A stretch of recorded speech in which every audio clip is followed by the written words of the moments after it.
Hello guys! Welcome to my YouTube channel.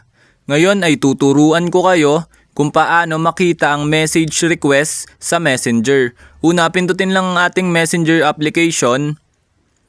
Ayan, then kapag nandito na tayo sa ating Messenger, ang gagawin lang natin, pansinin yung nasa left side sa upper part na 3 lines. Which is na ito siya. Left side sa upper part na ito, pindutin nyo lang siya. Then kapag napindot nyo na, ayan, nandito na tayo. Then, mababasa nyo naman yung nakasulat na message request na ito siya.